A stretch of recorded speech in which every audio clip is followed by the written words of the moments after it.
At 1:15 a.m., on a cold December night in 1981, a single gunshot echoed through the hills of North Carolina. Minutes later, 19-year-old Rhonda Hinson was found slumped over the wheel of her car, dead, shot through the heart. But here's the part that baffles even seasoned investigators. Her car doors were locked, her purse untouched. The bullet? Fired from outside the vehicle with military-like precision. A clean shot through the trunk, into the driver's seat, into her chest. No one saw it happen. No one heard the car pull up. And over 40 years later, no one has been arrested. Rhonda wasn't in a bad crowd. She wasn't involved in anything dangerous. She was a quiet girl with a steady job, a long-term boyfriend, and a close-knit family. So who wanted her dead? Why did she tell friends she was being followed weeks before her death? And who made the chilling anonymous phone call to her parents after her funeral, saying she didn't want to go that night? In the next 30 minutes, we'll piece together everything. The evidence, the suspects, the whispers of a cover-up, and maybe, just maybe, you'll see what the authorities missed. Before her name became etched into one of North Carolina's most chilling unsolved cases, Rhonda Hinson was just a small-town girl with a bright future.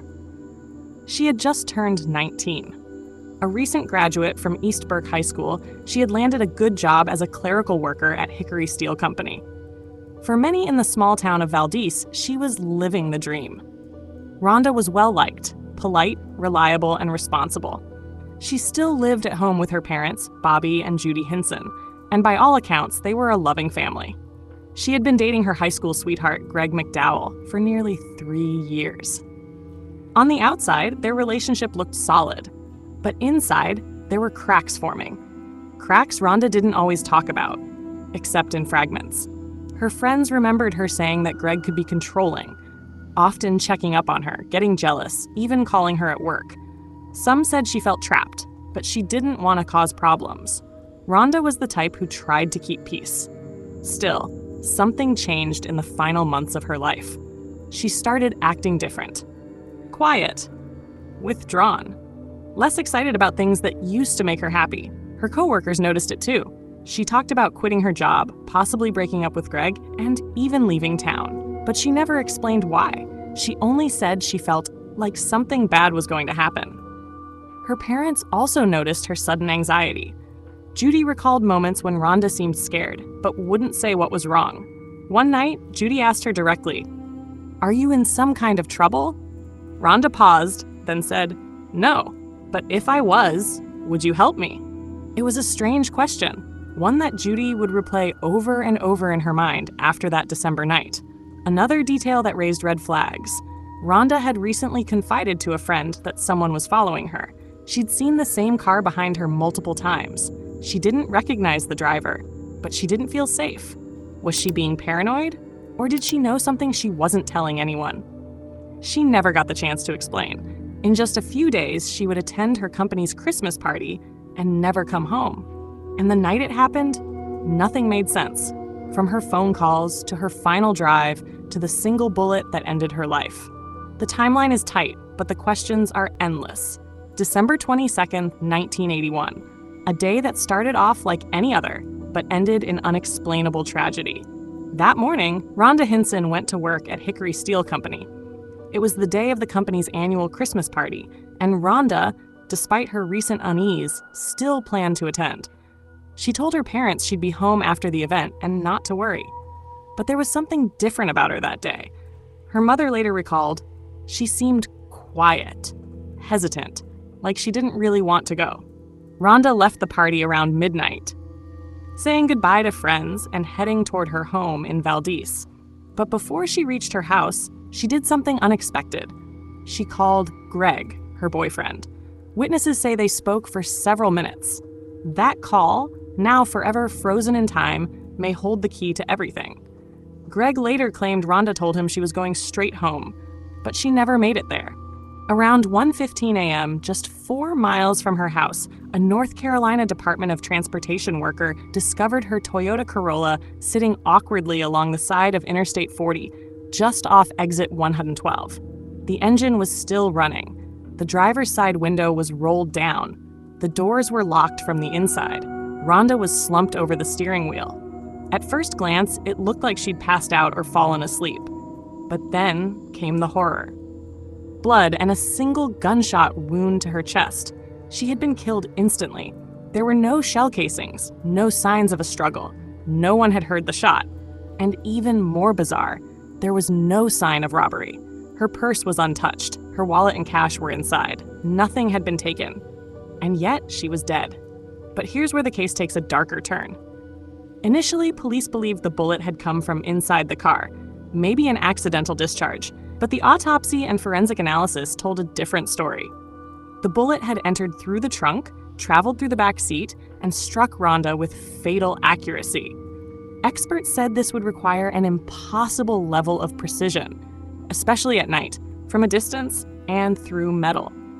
Investigators concluded the shot had been fired from outside the car with deliberate aim. And based on Rhonda's position, she may have been leaning forward, possibly unlocking the passenger door for someone she knew.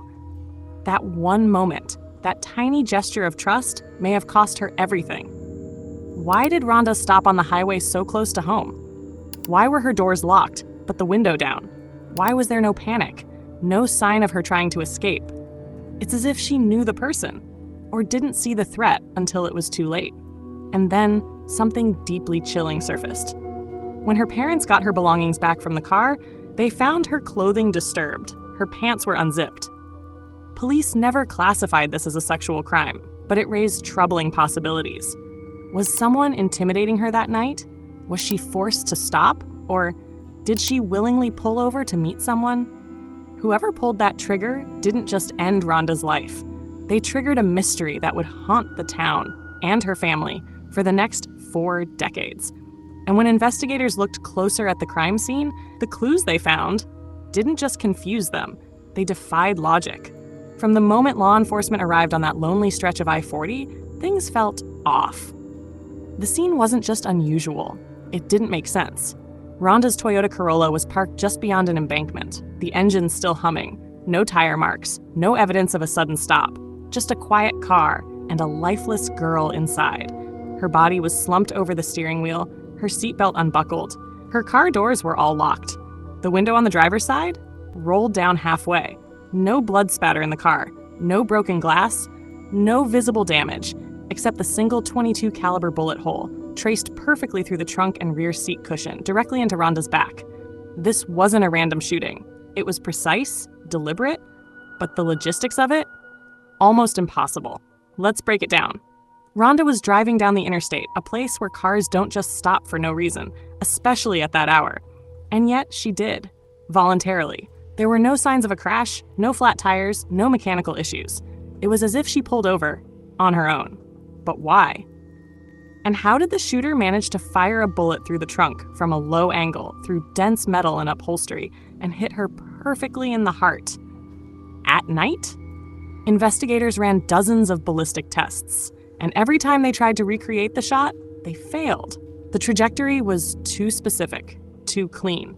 Some experts said it was like something only a trained marksman could pull off. Was this a targeted assassination? Then came another strange detail: her position. According to the autopsy, Rhonda had been leaning forward when the bullet struck. It suggested she may have been reaching across the passenger seat, possibly to unlock the door, which led to a terrifying theory. She was letting someone in. That would mean she wasn't ambushed.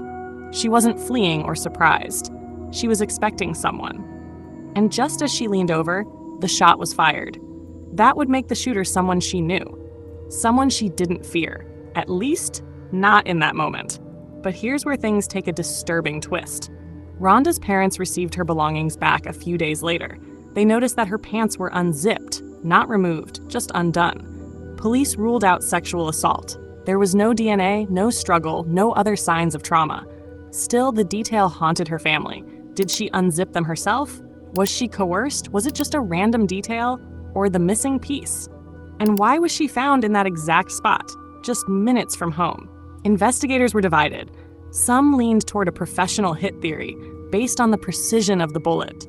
Others thought it was personal, a crime of passion, not opportunity. But without witnesses, camera footage, or strong forensic evidence, the case began to stall. They questioned friends, coworkers, even Greg McDowell, her boyfriend.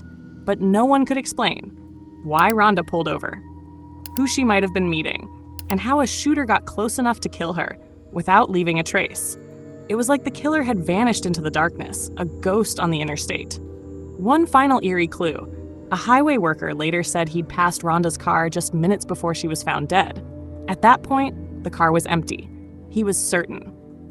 By the time he passed again, Rhonda was inside, slumped, shot, and dying, which means she may have gotten out of the car at some point, met someone, and returned, never knowing it would be the last thing she'd ever do. But the confusion didn't stop there, because when investigators began looking into her personal life, they found someone whose behavior after her death raised every red flag. When a young woman is murdered in such a calculated and mysterious way, the first question investigators ask is, who was closest to her? In Rhonda Hinson's case, that person was her longtime boyfriend, Greg McDowell. They had been together for almost 3 years. To most people in their circle, they looked like the perfect high school couple. But when detectives began digging deeper, a different picture began to emerge, one layered with control, obsession, and fear. Rhonda's friends had noticed it for a while. Greg wasn't just affectionate, he was possessive. He reportedly called Rhonda multiple times a day, even at work. If she didn't answer right away, he'd keep calling. If she made plans without him, he'd get upset. At first, it seemed like typical teenage drama. But over time, Rhonda started to feel trapped. She had told close friends she was considering breaking up with Greg, even moving away to start fresh. She said he'd become more intense, almost paranoid. But she didn't want to hurt him. She didn't want a confrontation. Her mother later revealed something chilling. Just days before her death, Rhonda had removed a letter from the family mailbox before her parents could read it. It was from Greg. They never saw what it said.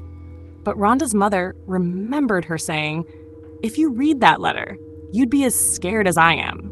Scared of what? Of Greg? Of what he might do if she left him? Then came the night of the murder. Rhonda left her company Christmas party around midnight. Instead of heading straight home, she stopped to call Greg from a friend's house. They spoke briefly, but what they said has never been fully disclosed. Greg told police the conversation was normal, but Rhonda's friend, who overheard some of the call, said Greg sounded angry. Just minutes later, Rhonda was dead. Greg's behavior after her death only raised more questions. He was never officially named a suspect. He had an alibi, but his actions in the days and weeks that followed were off. He reportedly called Rhonda's parents constantly, almost obsessively, trying to find out what they knew. He also began visiting her grave frequently, sometimes in the middle of the night. According to her family, he once asked if he could have something from her casket. But one of the most disturbing claims came from Rhonda's mother, Judy. She said that months after the funeral, Greg contacted her and said something bone-chilling. "I've been having dreams. In the dream, Rhonda tells me the truth about what happened that night, and it's awful." When Judy asked him what he meant, Greg went quiet. Dreams? Guilt? Or was it something more? Investigators couldn't ignore the red flags. His controlling behavior before the murder, Rhonda's fear of him just days before she died, the mysterious letter she hid from her parents, his strange, obsessive conduct after her death. Still, Greg maintained his innocence, and without physical evidence or a confession, there was nothing to charge him with. To this day, he denies any involvement in Rhonda's death. But her family believes otherwise. Judy Hinson has gone on record saying she believes Greg knows more than he's ever admitted. That at the very least, he wasn't being honest about what happened that night. And when the case grew cold and media coverage faded, Judy and Bobby Hinson didn't stop. They launched their own investigation, interviewed witnesses, built timelines, even tested bullet trajectories themselves, all in a desperate search to prove what they already felt in their bones. That Rhonda didn't die at random, that her killer knew her, and that he may have watched her take her final breath without lifting a finger to help. But even years later, the mystery continued to evolve, because one night, long after Rhonda was buried, her best friend made a confession that changed everything. Here's the chilling part. Debbie said she tried to warn Rhonda. She begged her to be careful, to watch out for Greg. but Rhonda was hesitant, torn between love and fear. And on that night, before Rhonda left the party, Debbie claimed Greg had called her one last time.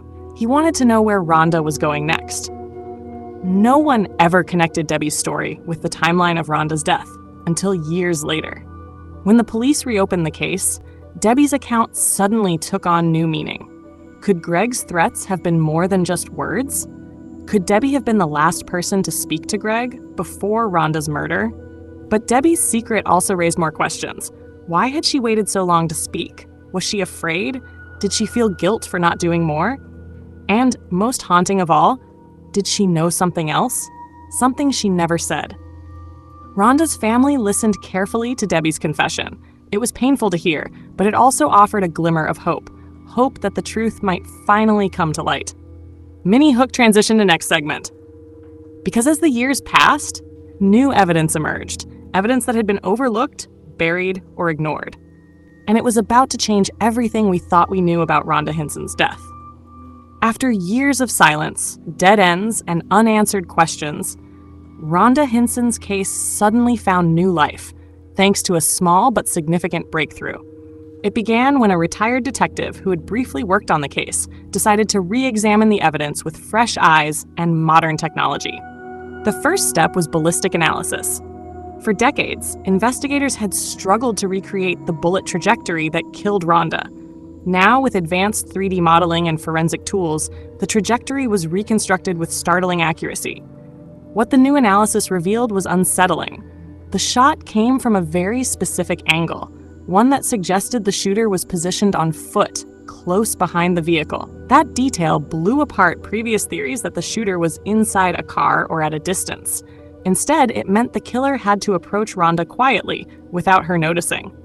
Next, DNA testing was revisited. In the 1980s, forensic DNA testing was in its infancy. Samples collected from the scene were limited. But now, with decades of advancements, forensic experts reanalyzed the old evidence. Surprisingly, traces of unknown DNA were found under Rhonda's fingernails, DNA that didn't match any known family member or friend. It suggested a struggle, even if subtle, that had gone undetected before. Then came an anonymous tip.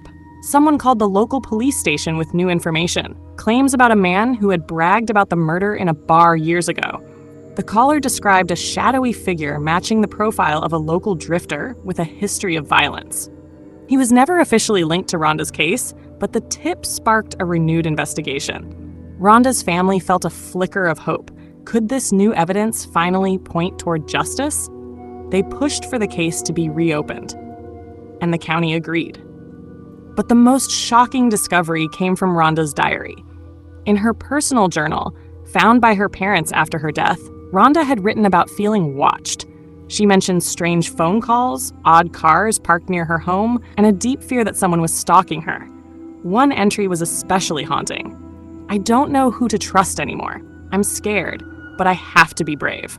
All these pieces painted a chilling picture. Rhonda was targeted. She was afraid. And the killer was someone close enough to control her every move. But even with these breakthroughs, the case remains officially unsolved. No one has been charged. No one has been convicted. And the mystery of Rhonda's death still haunts the quiet highway where she was found. For Rhonda's family and the community, the search for answers continues. They hold on to hope. Hope that one day the killer will be brought to justice, and that Rhonda's story won't end in silence. If you found this story as chilling and gripping as I did, please subscribe now for more deep dives into unsolved mysteries like this one. And if you have any thoughts or insights on Rhonda Hinson's case, share them below. I'd love to hear your perspective. Because sometimes it's the quietest secrets that scream the loudest.